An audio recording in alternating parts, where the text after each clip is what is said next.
मंडळी लक्ष देऊन ऐकून घ्या, तमाम वारकरी लोक पुण्यामध्ये आहेत.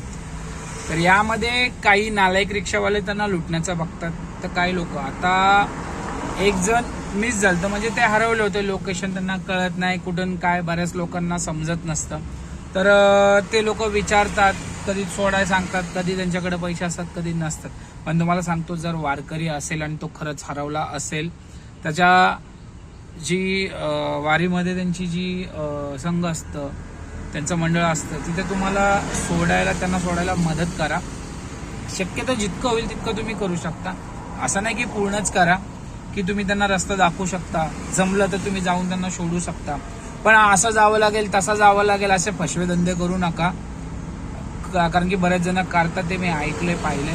त्यामुळे तुम्हाला सांगतो, जे हरवले असतील, ज्यांना किंवा सिनियर सिटीजन असेल, भरपूरच त्यांना त्रास असेल, तर थोडंफार मदत करा.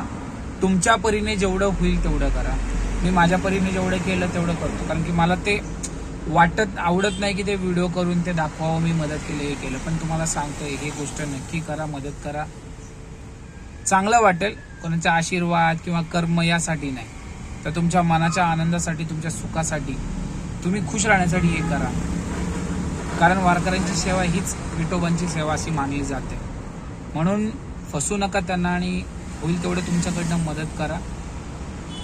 जय महाराष्ट्र एवढं सांगतो.